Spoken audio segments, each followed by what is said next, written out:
꿀잠 자는 야담 이야기. 장군의 손녀? 옛날 나라를 지키던 훌륭한 명장군의 5대 손녀가 있었습니다. 그런데 이 손녀는 어려서부터 할머니에게 이 장군에 대한 이야기를 들으며 자랐습니다. 우리 귀여운 손녀야.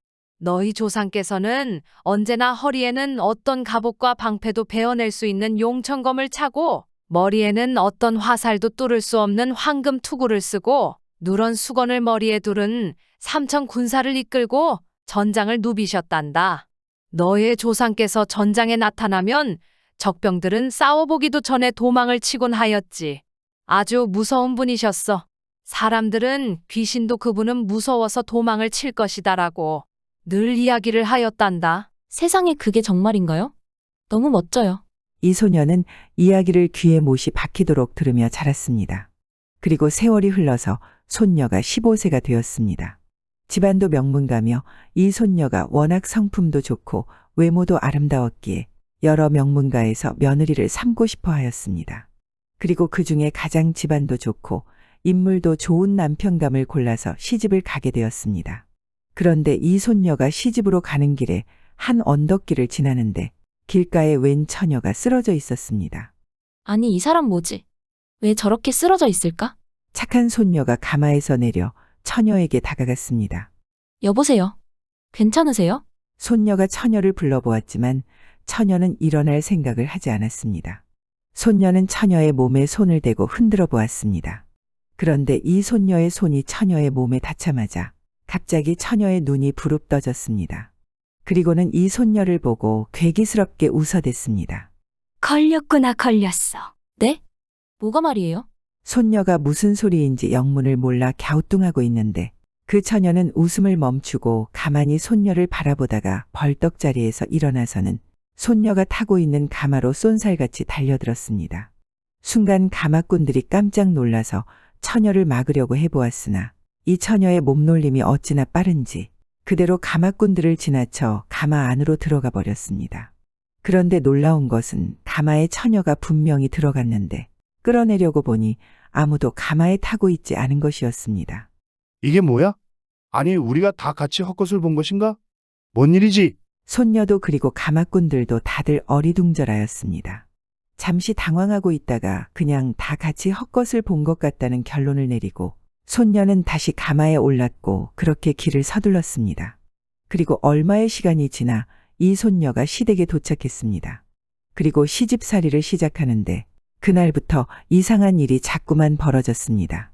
멀쩡히 앉아있던 손녀가 갑자기 눈을 뒤집고 호호호 웃으면서 춤을 추다가 픽 쓰러지는가 하면 알 수 없는 소리를 하면서 시부모에게도 마구 욕설을 하는 것이었습니다. 그러다가도 정신을 잃고 쓰러지면 다시 깨어나서는 자신이 뭘 했는지 기억조차 하지 못했습니다. 아이고, 우리 며느리가 아무래도 귀신에 씌인 것 같소이다. 안 되겠소. 기가 많이 허해서 그런 것이니 친정에 요양을 보냅시다. 손녀의 시부모들은 며느리의 기행이 귀신이 쉰 것이라고 판단하고 결국 이 며느리를 다시 친정으로 요양 보냈습니다. 이 소녀는 친정으로 돌아와 편히 쉬고 있으면서도 계속 이상한 행동을 해댔습니다. 헌데 행동이 누가 보아도 귀신이 들린 사람이었습니다. 이 소녀는 매일 밤 고통에 몸부림치고 있었습니다. 집안 사람들은 무당을 불러서 굿을하고 헛도깨비를 만들어 손녀에게 신귀신을 속여서 쫓아내려고도 해보았으나 귀신이 이를 알아채고 넘어가지 않았습니다. 오히려 그럴 때마다 손녀를 더 못살게 괴롭혔습니다. 결국 어떤 방법도 통하지 않자 이 소녀의 할머니가 걱정이 되어서 인근 절에 한 도승을 찾아갔습니다. 그러자 도승이 손녀를 잠시 보다가 할머니를 따로 불러내어 말했습니다. 귀신이 붙은 것이 확실합니다. 그것도 아주 지독한 귀신이 붙었습니다. 손녀의 이상한 행동이 밤에만 있지 않습니까? 아이고, 맞습니다. 맞아요. 그렇군요. 귀신은 날이 밝았을 때에는 숨어 있다가 밤이 되어 손녀 따님을 찾아와서 괴롭히고 있습니다. 허니 이렇게 하시지요. 도승이 알려준 것은 바로 감유를 쓰라는 것이었습니다. 낮에 손녀딸이 죽은 것처럼 하여 감유를 쓰고 실제로 손녀딸이 밤새도록 감유 안에 들어가 숨어 있으면 귀신이 손녀딸이 죽은 것으로 알고 떠나갈 것이라는 이야기였습니다. 그리고 마지막으로 도승은 할머니에게 신신당부를 하였습니다. 절대로 손녀딸이 감효에 있다가 귀신에게 발각되어서는 안 됩니다. 그리 되면 귀신이 자신을 속인 것에 화를 내서 손녀딸을 저승으로 데려갈 것이요. 아이고, 명심하겠습니다. 할머니는 몇 번을 내용을 확인하고 집으로 돌아왔습니다. 그리고는 집안 식구들에게 당장 집안 선산 근처에다 이 손녀딸의 감효를 쓰게 하였습니다. 그리고 손녀에게 말했습니다. 감효는 아주 어둡고 무서울 것이다. 하지만 단 하룻밤만 넘기면 된다고 했으니까 참아보려무나. 다만 절대로 밖으로 나와서는 안 된다. 알겠니? 절대로 나와서는 안 돼. 때가 되면 내가 가서 직접 너를 꺼내줄 것이야. 네, 알겠어요. 할머니, 그리하겠습니다. 손녀딸은 그리 하겠다고 다짐을 하였습니다. 집안 식구들이 총동원되어 집안 선산 근처의 감효가 완성이 되었습니다. 손녀딸은 어두컴컴한 감효 안으로 숨어 들어갔습니다. 그 안이 너무 무서웠지만 손녀딸은 눈을 꼭 감고 생각했습니다. 이렇게 숨어 있으면 귀신이 내가 죽은 줄 알고 떠나가겠지. 조금만 무서워도 조금만 버텨보자. 이 손녀는 감효 안 어두운 석실에서 숨을 죽이고 할머니가 꺼내주기만을 기다렸습니다. 하지만 아무것도 하지 않고 감효 안에 숨어있는 이 손녀딸의 시간은 어느 때보다 천천히 가는 것 같았습니다. 언제 오시는 거지? 무서워, 너무 무서워. 이 손녀딸은 시간이 얼마나 지났을까? 몹시 궁금하고 불안하고 두려웠습니다. 하지만 그런 생각이 들 때마다 꼭 참았습니다. 안 돼. 하루만, 단 하루만 참으면 못된 귀신이 떨어질 거야. 버틸 수 있어. 버텨야 해. 손녀가 그렇게 마음을 다잡고 있는데 그때였습니다. 무덤 밖에서 뭔가 소리가 들려왔습니다. 무슨 소리지? 손녀딸이 자세히 들어보니 사람의 말소리였습니다. 누가 온 것인가? 소녀딸은 귀를 땅 쪽으로 하여 소리를 잘 들어보았습니다. 우리 손녀 어서 나오렴. 이제 끝났단다. 어서 나와. 그 목소리는 반가운 할머니의 목소리였습니다. 드디어 끝났구나. 이 손녀딸은 드디어 지겨운 시간이 끝났다는 생각에 감효에서 나왔습니다. 감효 앞에는 정말 할머니가 있었습니다. 그런데 아직 해가 뜨지 않았기에 손녀딸은 이상하게 생각하여 물었습니다. 아니, 할머니 벌써 끝난 건가요? 아직 해가 뜨지 않았는데요? 그럼. 귀신이 벌써 네가 죽은 줄 알고 멀리 도망갔다는구나. 자, 어서 내려가자꾸나. 네, 할머니. 정말 잘 되었어요. 손녀는 할머니를 열심히 따라갔습니다. 휴, 다행이야. 정말 다행이야. 이제 끝이구나. 이제 더 이상 괴로워하지 않아도 되는 거야. 손녀딸은 너무나 기뻐서 발걸음도 어느 때보다 가벼웠습니다. 그런데 한참 할머니를 따라가다 보니 웬 강가가 나왔습니다. 그리고 거기에는 작은 배 한 척이 있었습니다. 할머니는 배 위에 올라서 손녀에게 손짓하며 말했습니다. 뭐하니? 어서 타렴. 손녀는 이상해서 물었습니다. 할머니, 우리 어디로 가는 거예요? 집에 가는 거 아니에요? 응, 맞아. 어서 타래도. 배를 타고 가야 빨리 가지. 하지만 소녀는 아무래도 이상했습니다. 자신의 집 근처에는 강이 없었기 때문입니다. 망설이는 손녀를 보고 할머니가 외쳤습니다. 빨리 타라니까 말을 안 들을 거야? 어서 타래도. 자신에게 타라고 소리치는 할머니의 눈빛은 너무나 매서웠습니다. 이 소녀는 순간 등에서 식은땀이 주르륵 흘렀습니다. 할머니가 아니야. 소녀는 자신의 앞에 있는 것이 할머니가 아님을 직감하였습니다. 그리고 한 발자국 뒷걸음질을 쳤습니다. 눈치챘구나. 할머니는 펄쩍 배에서 뛰어내렸습니다. 그리고 땅에 서 있는 할머니의 모습은 일전에 이 손녀가 시댁에 가마를 타고 갈 때 만났던 처녀의 모습으로 변해 있었습니다. 어딜 갈라고? 계속 나랑 있어야지. 너는 내 거야, 내 거라니까. 소녀는 깜짝 놀라서 뒤를 돌아 열심히 달렸습니다. 뒤에서는 이 처녀가 웃으며 따라왔습니다. 같이 가, 같이 나랑 놀아야지. 처녀는 마치 이 상황을 즐기는 듯 사냥을 하듯 여유롭게 손녀의 뒤를 쫓아왔습니다. 손녀가 열심히 도망을 치는데 그러다가 그만 돌뿌리에 발이 걸려 앞으로 자빠지고 말았습니다. 손녀는 넘어진 채로 뒤를 바라보았습니다. 멀찌감치서 처녀가 기분 나쁘게 웃으며 천천히 자신에게 걸어오고 있는 것이 보였습니다. 처녀는 다시 일어나서 걸으려고 손으로 땅을 짚었습니다. 그런데 그때 이 손녀의 눈앞에 웬 사람의 발이 보였습니다. 손녀가 깜짝 놀라서 위를 올려다보니 이 손녀의 앞에는 반짝반짝 빛나는 누런 황금 투구에 누런 말을 탄 장군이 서 있는 것이 보였습니다. 그리고 순간 손녀는 오래전부터 할머니에게 말로만 듣던 자신의 장군 조상님 이야기가 떠올랐습니다. 그 장군의 모습은 할머니가 묘사하던 조상님의 모습 바로 그대로였습니다. 손녀는 그대로 앞에 엎드려 말했습니다. 장군님, 저는 장군님의 오대순이랍니다. 지금 귀신에게 쫓기고 있으니 부디 저를 구해주세요. 그러자 장군이 말에서 내리더니 이 소녀의 머리에 손을 얹어 쓰다듬어 주었습니다.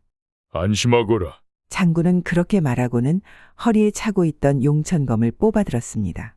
이 손녀를 쫓아오고 있던 귀신은 눈앞에 웬 장군이 서 있자 깜짝 놀라서 그대로 멈춰섰습니다. 그러자 장군이 귀신을 보고 외쳤습니다.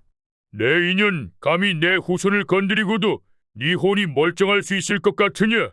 장군은 그대로 말에 훌쩍 뛰어올라서 귀신을 향해 말을 달렸습니다. 뭐야? 이게 뭐야? 귀신은 여유만만 이 소녀를 즐기면서 쫓아오던 것과는 정반대로 질겁을 하고 뒤를 돌아 도망을 쳤습니다. 하지만 순식간에 장군에게 따라잡혀 그대로 장군의 용천검에 의해 베어졌습니다.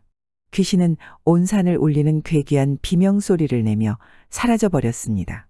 장군은 검을 다시 검집에 집어넣고 말을 돌려 손녀 앞으로 와서 말했습니다. 나의 후손아, 이제 너를 괴롭히던 귀신은 사라졌으니 아무 걱정하지 말고 앞으로 잘 살아가거라. 장군의 말이 끝나는 순간 어디선가 해가 뜨고 있었는지 햇빛이 장군의 반짝이는 황금 투구에 비춰졌고 반사된 빛은 찬란하게 손녀를 감쌌습니다. 성왕신의 부탁. 옛날 조선시대 선조 초기에는 조정의 붕당이나 당파 싸움은 없었습니다. 하지만 심의겸과 김효원 두 사람이 서로를 비방하기 시작하면서 그로 인해 동서로 당이 나뉘어졌고 조정의 여러 가지 의견들도 그에 따라 늘 둘로 나뉘게 되었습니다. 선조는 이에 몹시 화가 나서 심의겸을 남부 지역의 방백으로 내려보냈고 김효원은 관직을 옮겨서 불영 지방의 부사로 임명하였습니다. 그런데 이때 율곡 이이가 글을 올려 선조에게 말했습니다. 두 사람이 진실로 죄가 있기는 하지만 김효원은 원래 병이 많은 사람이라 지금 만약 북쪽 변방인 불영으로 간다면 죽게 될 것입니다. 이런 일이 지금과 같은 태평성대에 있어서는 아니 되오니 부디 다른 곳으로 옮겨주시길 정하옵니다. 선조는 율곡 이이의 말이 옳다고 생각을 하고 김효원을 결국 삼척의 부사로 임명하였습니다. 당시 삼척은 영동 지방으로 매우 부유한 읍이었습니다. 하지만 그곳에서 부사들이 귀신에게 홀려서 계속 죽어나가는 일이 발생하고 있었습니다. 당시 인사와 관련된 일을 맡아보는 관리들이 모두 김효원과는 반대되는 당파의 사람들이었기 때문에 일부러 김효원을 그런 사지로 내쫓아 보냈던 것이었습니다. 김효원이 삼척읍에 도착하자 읍의 아전들은 그를 관아에 거처시키지 않고 마을 집에 거처하게 하였습니다. 그러자 김 의원이 이를 이상하게 생각했습니다. 아니 부사가 왔으면 마땅히 관아에 거처를 정해야 하는 것인데 어째서 이렇게 관아에서 떨어진 집에 나를 거처하게 하는 것인가? 김효원의 물음에 관아의 아전이 난처해하며 대답했습니다. 그게 말입니다. 부사날이 실은 관아에 요사스러운 일들이 일어나고 있습니다. 이 읍에 부임하는 부사들이 계속해서 죽어나가고 있습니다요. 그래서 관아는 폐쇄시킨 지가 이미 오래되었습니다. 뭐라고? 그게 말이 되는 것이냐? 어찌 관아를 폐쇄해? 당장 나를 관아로 안내해라. 김효원은 엄하게 명령을 내려서 관아를 깨끗하게 청소하게 한 뒤에 그곳에 거처하기 시작했습니다. 충분히 지난 후여서 관아에 거처할 김효원의 권속들은 서울에서 감히 따라올 엄두를 내지 못했으므로 김효원은 관아에 혼자서만 거처하게 되었습니다. 김효원이 관아의 문을 잠그고 잠이 들었다가 깨어보니 문이 저절로 열리며 한 점 푸른 불꽃이 나타났습니다. 이 불꽃이 뜰 가운데서 좌측으로 구르면 크기가 반딧불이만 하게 작아지고 우측으로 구르면 크기가 주발만 했다가 다시 좌측으로 구르면 작아졌고 또 우측으로 구르면 커지고 그렇게 반복하더니 종국에는 커다란 항아리만 한 크기로 변하였습니다. 그리고 조금 있으니 불빛이 김효원이 자고 있는 침실로 날아 들어왔습니다. 그 빛은 김효원이 누워있는 침상 가까이로 다가왔는데 그는 그것을 보고 이불을 끼고 일어나 앉아서 정색을 하고 말했습니다. 이놈, 사람과 귀신의 길이 다른데 어찌 사람을 상대로 액을 끼치는 것이냐? 어찌 이처럼 괴이한 일을 한단 말이냐? 만약 원한이 있다면 나에게 자세히 말을 해보거라. 그러나 원한이 없다면 마땅히 속히 물러나야 할 것이야. 어찌 감히 인간을, 그것도 이 지방을 다스리는 부사를 업신여기는 것이냐? 김효원의 위험 섞인 말에 불빛이 호련히 사라져 어디로 갔는지 알 수가 없었습니다. 이것이 아전들이 말한 요사스러운 일이란 말인가? 김 의원은 고개를 끄덕이며 문을 굳게 잠그고 다시 잠이 들었습니다. 그런데 김 의원의 꿈속에 어떤 한 사내가 갑자기 문으로 들어오더니 앞에 엎드려서는 말했습니다. 부사나리, 저는 이 읍을 지키는 성왕신이옵니다. 이 읍이 존재하면서부터 산사에서 저희 위패를 설치하고 사람들이 저에게 제사를 지내더니 이 중간에 신라왕의 제3여인 아주 요괴한 무당 귀신이 소백산에서 내려와서 백성 사이에 괴이한 일을 만들고 또 백성들을 불러들여 위혹시켰습니다.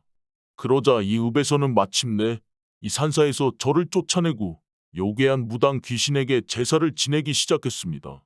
저의 위판은 철수되어 관청 한 시렁 위에 대충 걸어두었으니 제가 욕됨이 너무나 막심하옵니다.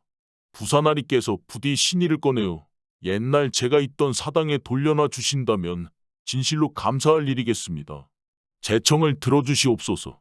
사내가 말을 마치고는 갑자기 연기처럼 사라져 버렸습니다. 아니 이게 무슨? 김효원은 몹시 놀랐고 순간 잠에서 깨어났습니다. 벌써 아침이란 말인가? 꿈이 참으로 생생하였다. 예사 꿈이 아니로구나. 김효원은 바로 자리를 털고 일어나서 아전들에게 말을 준비하라 명했습니다.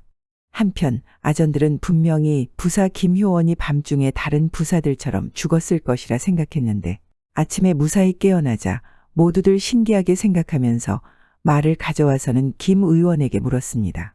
부사나리 어디에 가십니까? 성왕당에 갈 것이다. 거기는 어째서 가시는 겁니까? 알 것 없다. 따라와라. 김효원은 그대로 자신을 따르는 유생몇과 아전들을 거느리고 사당으로 향했습니다. 사당에 도착하여 안을 들어가 보니 그곳에는 수놓은 비단 휘장, 비단 깃발과 의식을 치르는 물건들이 잘 갖추어져 있었습니다. 김효원이 그것들을 한번 휙 둘러보고는 아전들에게 말했습니다. 요사스러운 것들을 모두 다 철거하거라. 그러자 아전들이 놀라 말했습니다. 아유, 그것은 이 사당의 신이 무척 노할 것입니다. 그리하시면 반드시 부사나리와 이 마을에 큰 재앙이 닥칠 것입니다. 명을 거둬 주십시오. 뭐라고? 지금 내 명을 거역하겠다는 것이냐? 김효원이 눈을 부라리자 아전들이 어쩔 줄을 몰라 했습니다. 그리고는 다들 감히 앞으로 나서지도 못하고 어떤 아전은 조금씩 뒷걸음질을 치며 달아나 숨기까지 하였습니다. 이런 한심한 것들 같으니 어서 따르라. 이것들을 당장 철거할 것이야. 김효원은 함께 온 서너 명의 유생들과 함께 거기에 있는 위판과 휘장과 여러 기치 등의 진물을 철거하고 마당 가운데에 쌓아 불사르도록 하였습니다. 또한 가운데에 순금으로 만든 커다란 비녀나 큰 방울 같은 태워지지 않는 것들을 두들겨 부수어 조각으로 만들어버렸습니다. 모든 일을 마친 김효원은 그 모습을 보며 어쩔 줄을 몰라 하고 있는 아전들에게 명했습니다. 당장 관청 시렁 위에 있는 위판을 가져와라. 위판을 이 사당에 안치하도록 하고 제사를 지낼 것들을 간단히 준비해 오거라. 김효원의 명에 그제서야 아전들이 정신을 차리고 명에 따라 움직였습니다. 그러면서도 아전들은 불안해하였습니다. 이게 맞는 거야? 어쩌지? 부사나리 명인데 안 따를 수도 없고 이거 이러다 천벌을 받는 거 아닌가 모르겠네. 하지만 부사나리는 살아남으셨잖아. 뭔가 있어. 저리 사당을 다 갈아엎는 것도 이유가 있을 게야. 일단 명을 따라보자고. 천벌을 받기 전에 명을 이행하지 않은 죄로 죽게 생겼으니까. 그건 그렇구만. 이렇게 아전들은 김효원의 명에 따라 관청 위에 있던 성왕신의 위판을 사당에 돌려놔놨고 약간의 재물과 술을 가져다 놓고 제사를 지냈습니다. 그리고 그날 밤 김효원이 관청에서 잠을 청하고 있는데 관청 안으로 또 불빛이 들어와서는 김효원 앞에서 멈춰섰습니다. 김효원이 일어나 앉아서 불빛을 바라보자 불빛에서 말소리가 나왔습니다. 정말 감사드립니다. 이로써 저의 원이 풀렸습니다.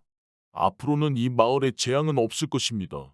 불빛은 그리고는 휙 하고 관청 밖으로 사라져 버렸습니다. 김효원은 불빛이 떠난 자리를 가만 응시하다가 이내 고개를 끄덕이고는 다시 잠이 들었습니다. 정말로 그런 일이 있고 그 다음부터는 이 마을에는 재앙이 없었고 오히려 더욱 번성하게 되었다고 합니다. 사랑의 푸른 장미. 옛날 어느 왕국에 왕과 그의 가족들이 살고 있었습니다.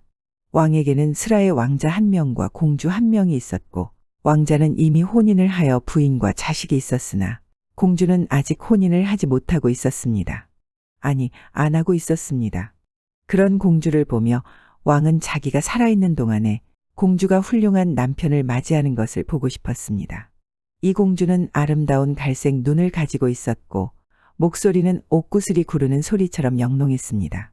거기다 무척 지혜롭고 어떠한 노래라도 아주 훌륭하게 부르는 재주가 있었습니다. 하지만 그토록 아름답고 뛰어난 이 공주는 이상하게 결혼 생각이 없었습니다. 늘 하는 소리라고는 평생 혼자 자유롭게 살고 싶다는 말뿐이었습니다. 그런 공주의 말을 들으며 왕은 안타까워하다 생각했습니다. 그래, 우리 공주가 아직 제대로 된 남자를 만나보지 못하여 저리 생각하는 것일게야. 훌륭한 젊은 청년들을 보면 생각이 바뀔 것이야. 왕은 그래서 정식으로 온 나라의 공주의 남편감을 찾는다는 공문을 내렸습니다. 그러자 수많은 젊은이들이 성으로 몰려왔고 이 사실을 아는 공주가 왕에게 찾아가 물었습니다. 아니 아바마마, 제 남편감을 찾는다니요? 저는 결혼 생각이 없다고 늘 말씀드렸잖아요. 남자를 만날 생각도 없습니다. 그러자 왕이 손을 내저으며 말했습니다. 아이고 공주야, 우리 딸 그러지 말고 한번 멋진 청년들을 만나보거라. 그럼 생각이 달라질지도 모른다. 너도 이제 결혼할 나이가 한참 지나지 않았느냐? 아마 아닐걸요. 그럼 저는 푸른 장미를 가져오는 남자랑 결혼할게요. 그러니 그런 줄 아세요. 이게 제가 할 수 있는 최선의 양보예요. 뭐라고? 푸른 장미 그런 게 있던가? 왕은 공주의 말이 아리송했지만 그래도 일단 결혼을 한다는 말은 처음 들어보기 때문에 신하를 불러서 찾아온 청년들에게 공주의 조건을 알려주라고 말했습니다. 그래서 신하는 구혼자들을 한 방에 모아놓고 말했습니다. 여러분 중에서 푸른 장미꽃을 가지고 온 사람을 공주님의 신랑으로 삼도록 하겠습니다. 이것은 공주님 본인의 희망이기도 합니다. 이 말을 들은 대다수의 구혼자들은 듣도 보도 못한 푸른 장미꽃 이야기에 그 자리에서 단념해버렸고 몇몇의 구혼자들도 잠시 푸른 장미라는 걸 찾아보다가 결국은 단념하고 말았습니다. 그렇게 대부분의 구혼자들이 가버리고 오직 3사람만이 남게 되었습니다. 이들은 끝까지 단념하지 않고 푸른 장미를 찾아 헤매고 있었습니다. 한 사람은 돈이 많은 상인이었는데 시장에서 푸른 장미꽃을 구해보려 했습니다. 그러나 꽃을 파는 소매상인들은 미안하다는 듯 난처해하며 말했습니다. 미안하게 됐습니다. 도저히 푸른 장미꽃을 구할 수가 없네요. 그런 건 없습니다. 그러나 상인은 포기하지 않고 말했습니다. 아직 포기하기는 이릅니다. 아무리 비싸도 좋으니 제발 좀 구해 주십시오. 부탁드립니다. 그리고 또 한 사람은 용감한 무사였습니다. 이 무사는 자신들의 부하들을 이끌고 진귀한 보석을 모으고 있다는 다른 나라의 임금을 찾아갔습니다. 그리고는 임금 앞에서 협박을 하며 말했습니다. 내 듣자 하니 당신이 가지고 있는 보석 중에는 푸른 장미꽃이라는 아주 진귀하고 아름다운 보석이 있다 들었는데 그걸 내놓으시오. 그렇지 않으면 전쟁을. 내 부하들이 얼마나 센지 알지? 무사의 말에 임금은 겁에 질려서 순순히 푸른 장미꽃이라는 보석을 넘겨주었습니다. 무사는 기쁨을 감추지 못하고 보석을 챙겨서 다시 공주가 있는 성으로 찾아갔습니다. 폐하, 제가 어렵게 이 푸른 장미를 구해왔습니다. 그러니 공주님을 부르시오. 확인을 해보십시오. 왕은 잠시 후 공주를 부른 뒤에 말했습니다. 이야, 이 앞에 있는 무사가 푸른 장미꽃을 가지고 왔단다. 이것이 내가 찾던 푸른 장미가 맞는 것이냐? 왕의 말이 끝나자 공주는 무사가 가져온 푸른 장미꽃을 훑어보더니 말했습니다. 폐하, 이것은 제가 찾던 장미꽃이 아니옵니다. 이 보석은 사파이어입니다. 이런 거라면 저도 아주 많이 가지고 있습니다. 무사님께서 가져오신 수고는 잊지 않고 살겠으니 이만 물러가시지요. 공주의 말을 들은 무사는 맥없이 성을 빠져나갔습니다. 그리고 이 무사가 실패했다는 말을 들은 상인은 다시 시장의 소매상을 찾아가 말했습니다. 이복의 푸른 장미는 아직도인가? 아유, 없다니깐요. 이봐 무슨 수를 써서라도 푸른 장미꽃을 찾아주게. 네, 그러면 자네를 정말 큰 부자로 만들어주겠네. 아니, 그게 정말입니까요? 아유, 그러면 3일만 기다려 주십시오. 그때까지 꼭 찾아보겠습니다요. 꼭이네.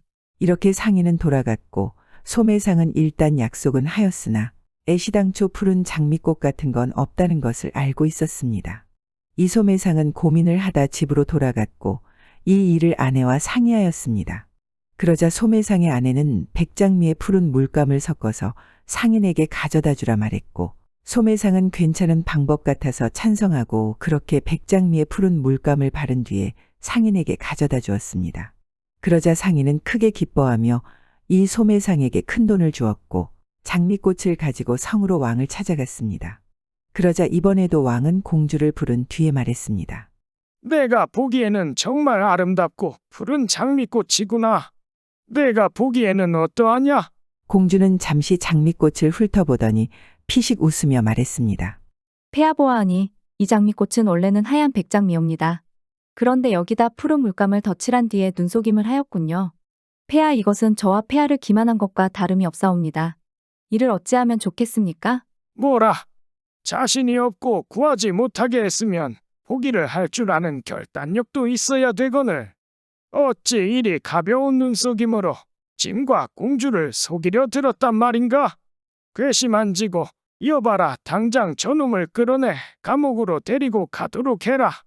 내 저자에게 어떤 벌을 내릴지는 이번 일이 모두 마무리된 뒤에 정할 것이다. 그런 장미는 없단 말입니다. 그런 게 있을 리가. 상인은 허공의 소리를 지르며 끌려나갔습니다. 마지막 남은 구원자는 노련한 정치가였습니다. 그리고 이 정치가는 나라에서 제일 가는 도공을 부른 뒤에 말했습니다. 자네 나에게 정말 아름다운 꽃병을 하나 만들어 주시게. 그리고 위에다는 푸른 장미꽃을 그려주게. 내 바다 보고 마음에 들면 자네에게 크게 살해하겠네. 도공은 인사를 하고는 물러갔고 꼬박 석 달의 시간이 흐른 뒤에 이 도공이 완성된 꽃병을 가지고 정치가를 찾아왔습니다. 그러자 정치가는 이 꽃병이 아주 마음에 들었는지 도공에게 크게 살해를 한 뒤에 곧바로 왕을 찾아갔습니다. 그러자 왕은 감탄했습니다. 오, 정말 아름다운 장미꽃이 그려진 꽃병이로구나. 심지어 푸른 장미꽃이군. 공주야, 네가 보기엔 어떠하느냐? 공주는 유심히 꽃병을 쳐다본 뒤에 말했습니다. 폐하, 이 꽃병은 정말 지금까지는 보지 못했던 훌륭한 예술품이옵니다. 그리고 이 꽃병을 저에게 가져오신 저분의 노고에도 정말 감사드립니다. 하지만 이 꽃병은 언젠가 진짜 푸른 장미꽃을 꽂아두기에 알맞은 꽃병이 될 것으로 생각됩니다. 진짜 제가 원하는 것은 아니지요. 저분에게는 크게 살해를 하시고 돌려보내도록 하시죠. 공주의 말에 왕은 고개를 절레절레 흔들며 신하들에게 일러 이 정치가에게 살해를 하라 하였고 정치가는 소식을 듣고 크게 실망하고 돌아가 버렸습니다. 이렇게 마지막까지 남아있던 세 사람이 모두 탈락하자 이 공주의 신랑 찾는 일도 끝나는가 싶었습니다. 그렇게 또 얼마 후 한 사람의 떠돌이 음악가가 이 성 근처를 지나게 되었습니다. 그런데 이 음악가는 푸른 장민이 공주의 신랑 찾기니 하는 이러한 내용은 전혀 모르고 있었습니다. 이 나라의 사람이 아니었기 때문입니다. 마침 저녁 해가 붉게 빛나면서 서산으로 넘어가려 하고 있었습니다. 이 음악가는 피곤도 하고 또 아름다운 일몰이 드리우자 성 안의 담에 기대앉아 비파를 연주하며 노래를 부르기 시작했습니다. 그때 뒤에서 문이 열리는 소리가 들리더니 가냘픈 한 여인이 나타났고 이 여인은 가만히 노래를 다 듣다가 음악가에게 다가와 말했습니다. 참 아름다운 연주네요. 그렇소이까. 그렇게 들어주니 고맙소. 저를 모르시나요? 우리가 구면이던가. 저를 모르시는 게 맞군요. 그런 것 같소. 우리가 초면 아니오? 네, 맞아요. 초면이지요. 이 나라 사람이 아니시군요. 맞소. 나는 떠돌이지요. 이 나라 저 나라를 돌아다니는. 세상이 정말 멋져요. 그럼 이런저런 재미있는 이야기를 많이 아시겠는데요? 그렇소. 그러자 이 여인은 음악가를 나무 그늘로 데리고 가서 이것저것 묻기 시작했습니다. 이렇게 두 사람은 날이 새도록 서로의 이야기를 주고받았습니다. 내가 태어나서 이렇게 나와 말이 잘 통하는 여인은 처음이오. 내 결심했소. 아침이 되면 당신의 아버지에게 가서 당신과 결혼하게 해달라고 청을 할 것이오. 나와 결혼해 주시겠소? 정말인가요? 저도 당신이라면. 하지만 이 음악가와 함께 있던 이 여인은 바로 이 공주였습니다. 공주도 음악가가 마음에 들었지만 복잡한 표정을 하고 입을 열었습니다. 사실 저는 이 나라 왕의 딸이자 공주입니다. 그런데 저와 결혼을 하기 위해서는 푸른 장미꽃을 가져와야 한다는 조건이 붙어 있답니다. 푸른 장미꽃을 가져오지 못하면 저와 결혼을 할 수가 없게 되어 있습니다. 그렇소? 그런 일이라면 아무것도 아니오. 내가 서둘러 푸른 장미를 찾아오겠소이다. 기다려 주시오. 음악가는 괜찮다는 듯 말하고 곧 자리를 떠났습니다. 그리고 이 음악가는 백장미 몇 송이를 구한 뒤에 성으로 찾아왔습니다. 이 음악가가 건넨 꽃을 받은 왕은 공주를 불러 말했습니다.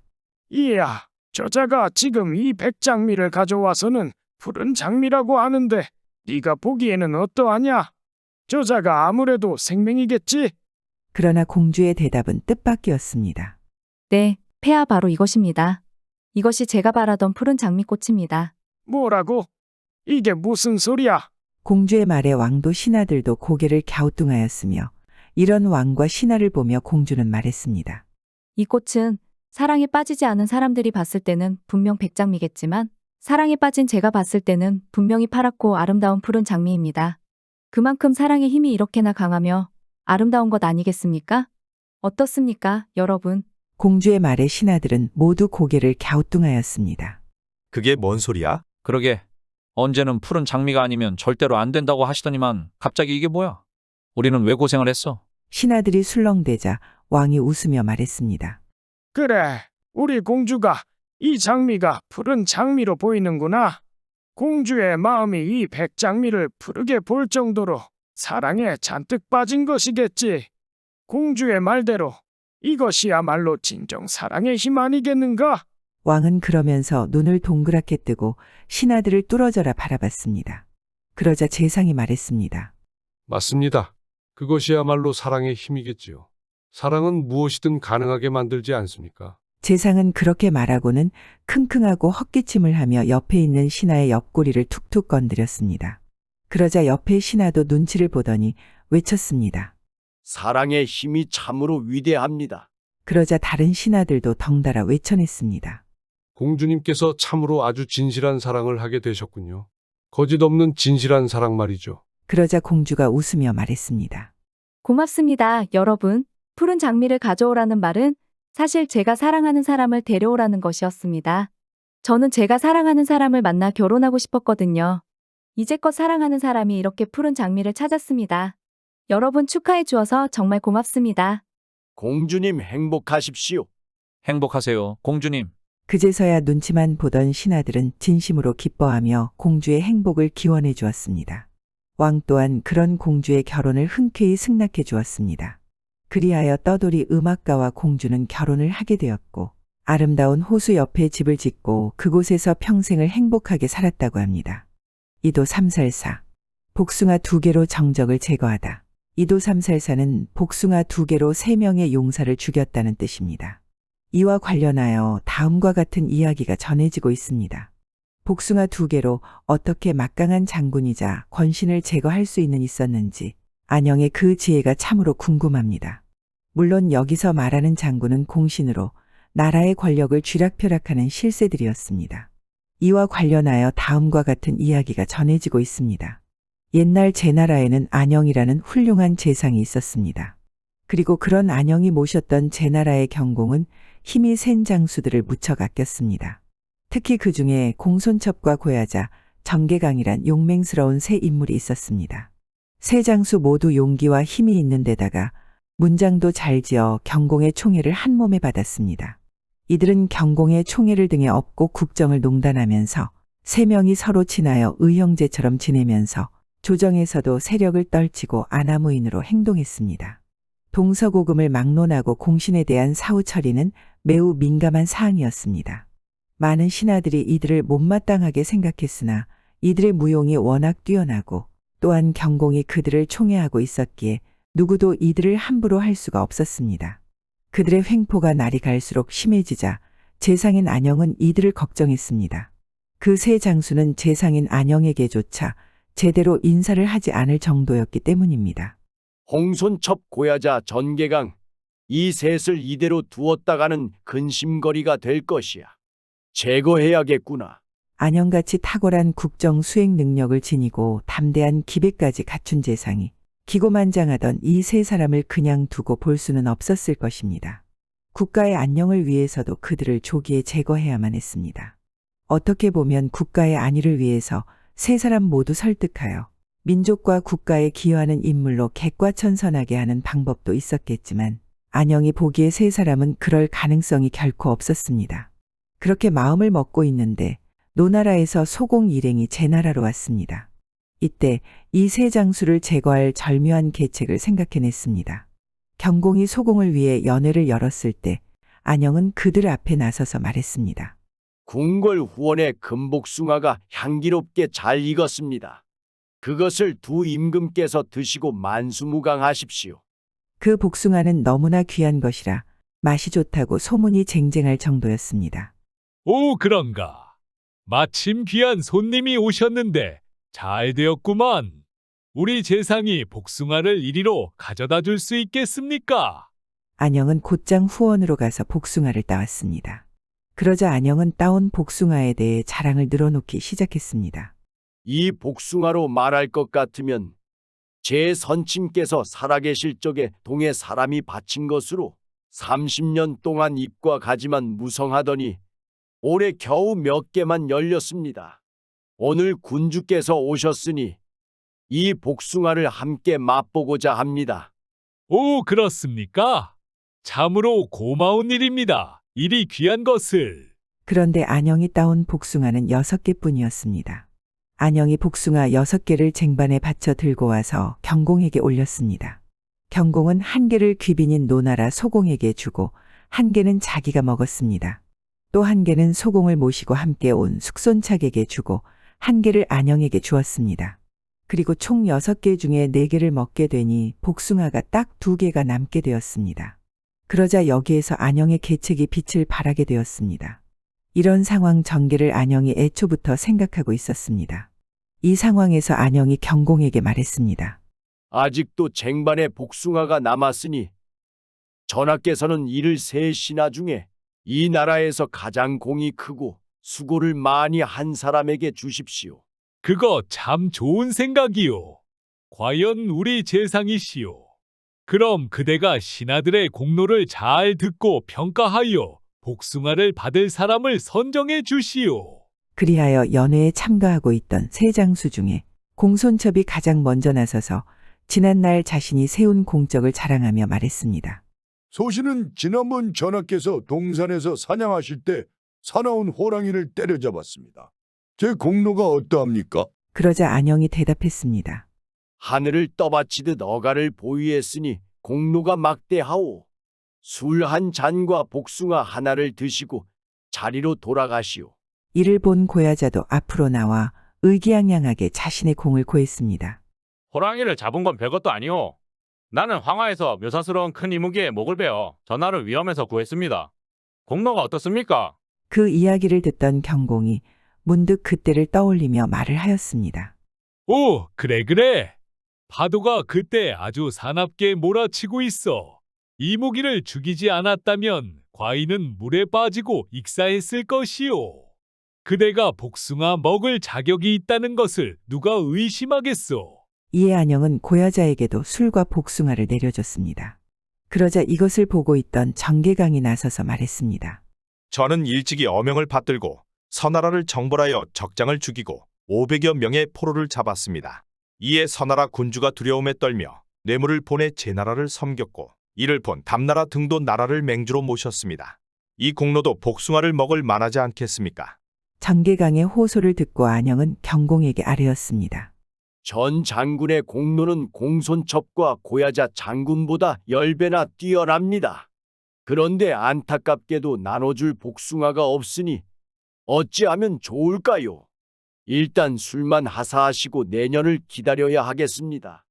필시 과수원에 가면 더 많은 복숭아가 있었을 텐데 안영의 의도대로 되어갔습니다. 그러자 경공도 어쩔 수 없다는 표정으로 말했습니다. 경의 공로가 가장 크지만 말을 늦게 하는 바람에 공이 좀 가려지게 되었소. 이에 정계강은 울분을 토하며 말했습니다. 이무기를 죽이고 호랑이를 잡은 건 작은 일에 불과합니다. 저는 멀리 원정을 떠나 피를 쏟으며 싸웠습니다. 그런데도 복숭아를 먹지 못했으니 이렇게 두 나라 군신이 보는 앞에서 치욕을 당한 것이나 마찬가지지 않습니까? 제가 이제 무슨 낯으로 다시 조정에 서겠습니까? 에잇! 너무나 분개하여 말을 마치자마자 자신의 칼을 뽑아 스스로 목숨을 끊었습니다. 이를 보고 공손첩은 충격을 받았습니다. 전 장군이 큰 공을 세우고도 복숭아를 먹지 못하는 건 제가 염치 없이 양보하지 않았기 때문이요. 그가 죽는 것을 보고 뒤따르지 않으면 용기가 없는 것이겠지. 그러더니 그도 덩달아 스스로 목숨을 끊었습니다. 이를 본 고야자도 깜짝 놀라며 소리쳤습니다. 이럴 수가. 호력처럼 친하게 지낸 사람들이 다 죽었는데 나만 홀로 구차하게 살 수 없어. 그리고는 그도 자신의 목숨을 스스로 끊어버렸습니다. 세 사람 모두가 눈앞에 이익에 홀려 안영의 계략에 완전히 말려 들어가게 되었습니다. 이것을 이도살삼사라고 하여 제나라 명제상 안영의 이름을 후세에 널리 알리는 계기가 됩니다. 물론 세 사람의 단편적인 인식 능력을 정확하게 파악한 안영의 역량이 뛰어나긴 했습니다.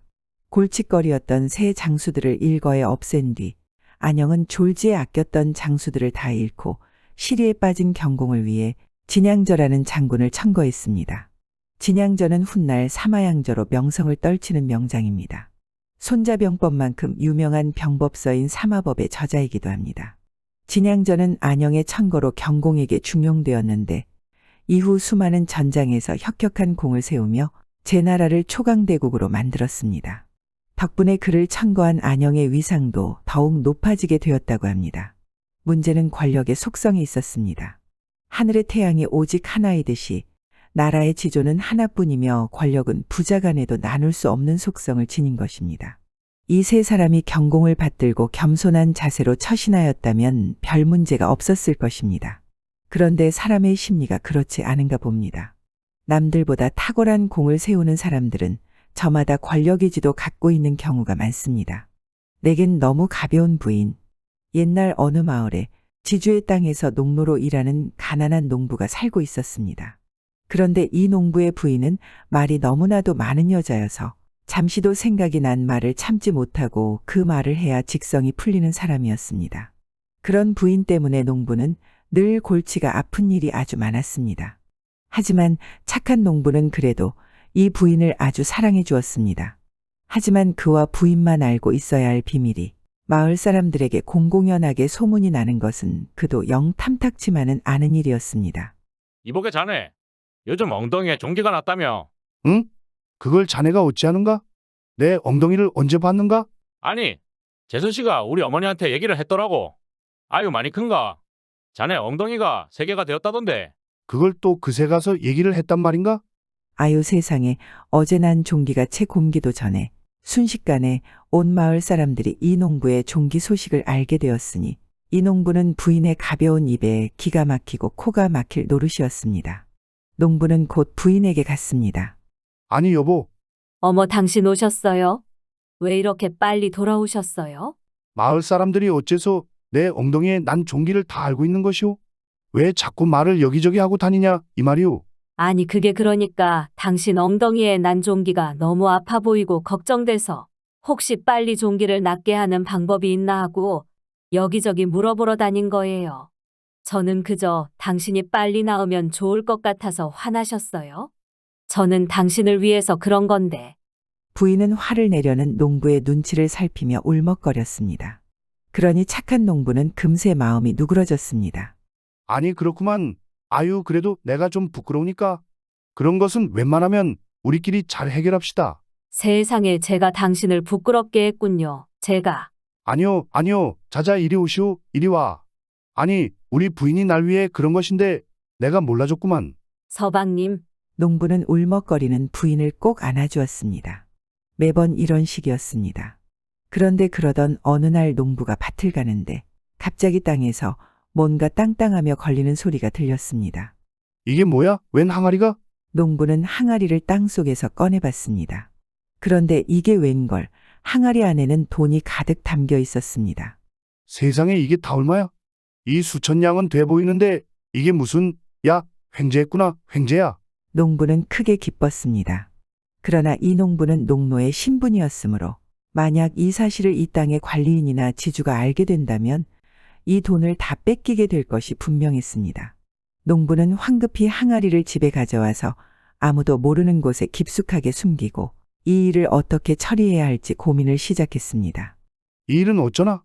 이럴 때 남들은 자기 부인하고 어려운 일에 관해서 서로 의논도 하고 그런다던데 나는 이것을 이 부인한테 얘기했다가는 순식간에 내가 이 돈 항아리를 주운 걸 온 마을에 다 소문을 퍼뜨릴 것이고 끝내는 관리인이나 지주 어르신 귀에까지 들어갈 게 뻔하니 어떻게 해야 되는 거야? 그렇게 농부는 혼자 끙끙대며 머리를 굴렸습니다. 이 돈을 그냥 숨겨두는 것도 숨겨두는 것인데 괜히 부인에게 들켰다간 그날로 온 마을에 소문이 퍼질 게 뻔한 일이니 정말 어찌해야 할지 모르는 상황이었습니다. 그런데 그때의 순간 농부가 무릎을 탁 치더니 좋은 생각이라도 난 듯 몹시 좋아하다가 바로 시장에 나가서 강냉이 한 봉지와 토끼를 한 마리 구입했습니다.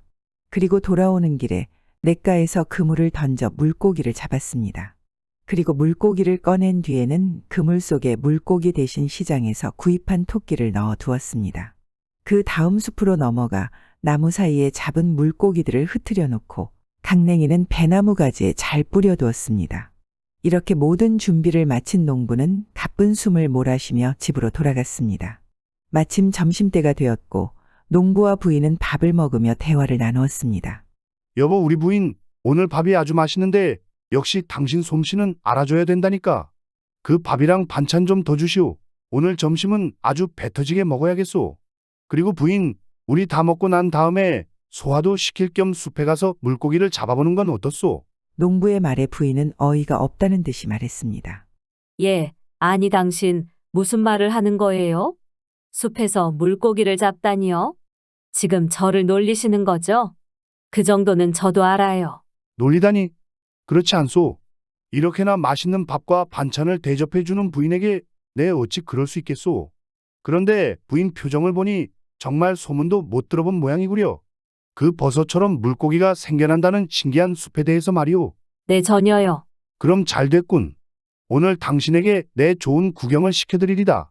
이 농부의 말이 부인은 못 믿어왔으나 궁금하기도 하고 또 집안에만 있기가 답답해서 이 부인은 농부를 따라 나섰습니다. 그렇게 숲에 도착하니 정말 나무 사이에서 물고기들의 모습이 보이는 것이었습니다. 이럴 수가, 이게 도대체 어떻게 된 거야? 정말 귀신이 고칼 노릇이네. 옆에서 놀라하는 부인의 표정을 보던 농부는 태연한 척 물고기들을 주워 담으며 말했습니다. 어이구, 아이 부인 뭘 그렇게 놀라는 거요? 물고기는 이제 거의 다 주었으니까 우리 이번에는 냇가에 쳐놓은 그물에 토끼가 잘 걸렸는지 가서 봅시다. 네, 뭐라고요? 그물에 토끼요? 그건 말이 안 되잖아요. 아이 당신 이 숲에 오기 전에도 전혀 믿지 않는 눈치였지만 이렇게 와서 이 숲속의 물고기를 직접 보지 않으셨소? 여하튼 잠자코 이 남편만 믿고 따라와 보시오. 네. 그렇게 두 사람이 냇가 쪽으로 걸어가는데 눈앞에 보이는 배나무에서 강냉이가 주렁주렁 매달려 있는 게 보였습니다. 그리고 부인은 다시 한번 놀라지 않을 수가 없었습니다. 여보, 저기 좀 봐요. 저기 배나무에 달려있는 게 강냉이 맞죠? 세상에 어떻게 이런 일이.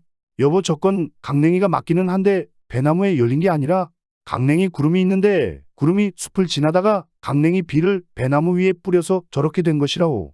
강냉이 구름에 강냉이 비요? 그게 도대체 뭔 말도 안 되는 소리예요? 부인은 도대체 어디까지가 진실이고 어디까지가 거짓인지도 모른 채 뭔가에 홀린 듯 남편이 가자는 대로 따를 뿐이었습니다. 그리고 두 사람은 냇가에 도착했고 농부가 미리 놔둔 그물을 끌어올리자 놀랍게도 안에는 정말로 토끼가 들어있었습니다. 이럴 수가, 숲속에는 물고기에, 배나무에는 강냉이, 그리고 그물에는 토끼. 이게 다 무슨 일이야?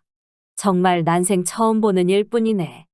내가 지금 꿈을 꾸고 있는 건가?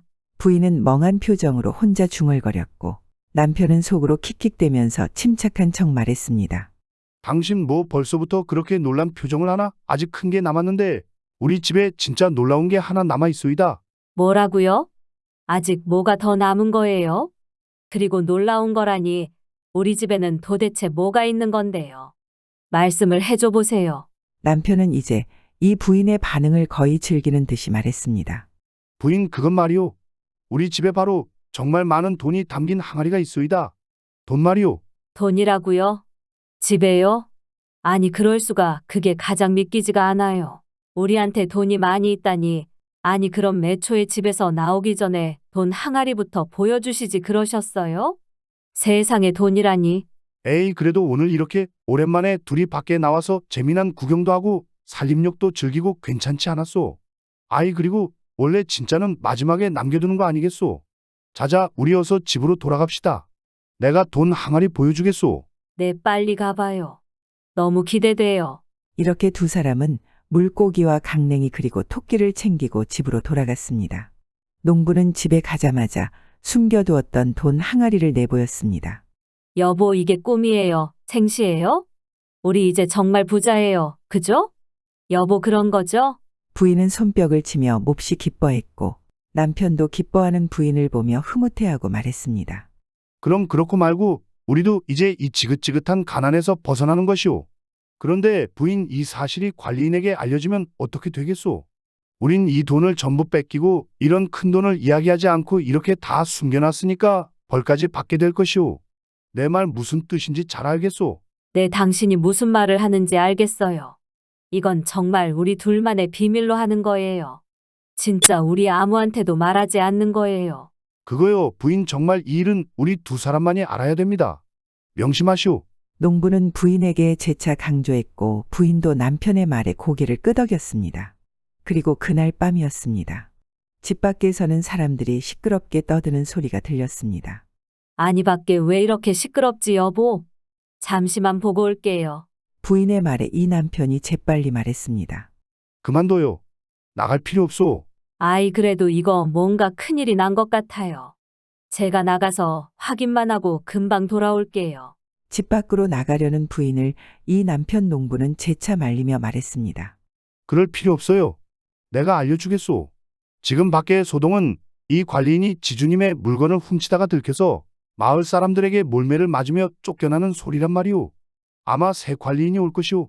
농부는 지어낸 말로 밖으로 나가려는 부인을 진정시켰고 후로 일주일은 조용히 아무 일 없이 지나갔습니다. 부인도 어디에 나가지 않고 집 안에만 계속 있었습니다.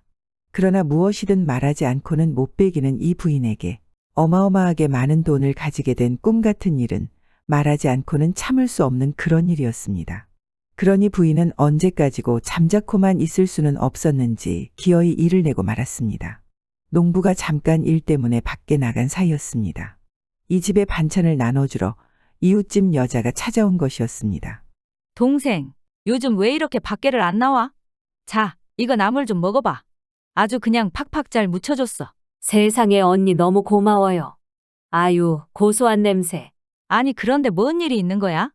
왜 요즘 안 나오는 거야? 동생 안 나와서 내가 재미가 없어. 이웃집 여자의 물음에 부인의 코가 벌렁거렸고 입이 근질근질해졌습니다. 어이, 동생 뭐가 있구만? 거 뭐 신기하고 재미난 일이 있구만?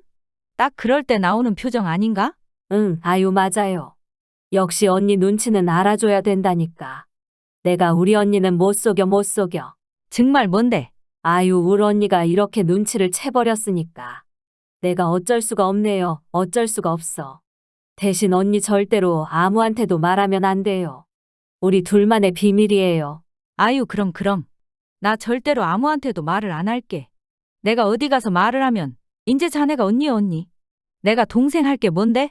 그래, 궁금하니깐 거 빨리 말해보더라고. 그게 말이에요. 아유, 말을 할라니까 심장이 벌렁벌렁거리네. 아유, 빨리 좀 말해봐. 응, 나도 벌렁벌렁 거리네 정말. 네, 그게 말이에요. 있잖아요. 부인은 결국 집안의 돈 항아리 이야기를 이웃집 여자에게 모두 말해버렸습니다. 이웃집 여자는 몹시 놀라하였고 부인은 절대로 비밀이라고 신신당부 말을 하긴 했지만 사실 이 마을에서 이 부인 다음으로 입이 가벼운 사람은 이웃집 여자였습니다. 이웃집 여자는 곧장 또 다른 이웃에게 나무를 나눠주러 갔는데 입이 근질근질하니 역시나 절대로 비밀이라고 당신만 알아두라면서 들은 내용을 전부 말해버렸습니다. 그런 식으로 비밀이지만 비밀이 아니게 된 이야기가 점점 온 마을에 퍼져나가기 시작했습니다. 발 없는 말이 천리를 간다고 했던가. 속도는 엄청났고 순식간에 농부의 귀에까지 들려왔습니다. 이봐, 자네 집에 돈 항아리가 있다던데. 그게 사실이야? 그게 무슨, 아닙니다. 우리 집에 돈 항아리가 왜 있겠어요? 고추장, 된장 항아리도 하나 없는데 그랬으면 제가 진즉에 이 마을을 떴지. 왜 이러고 일을 하고 있겠습니까? 뭐 하긴 그건 그렇지. 아니, 왜 이런 소리가 소문이 장난하냐? 지금 뭐라고요? 그렇게 잘 얼버무리고 집으로 돌아온 농부는 화가 머리끝까지 나서 부인에게 심한 말을 하며 이 부인을 혼주를 했습니다. 그러자 부인도 이해치지 않고 소리치며 말했습니다.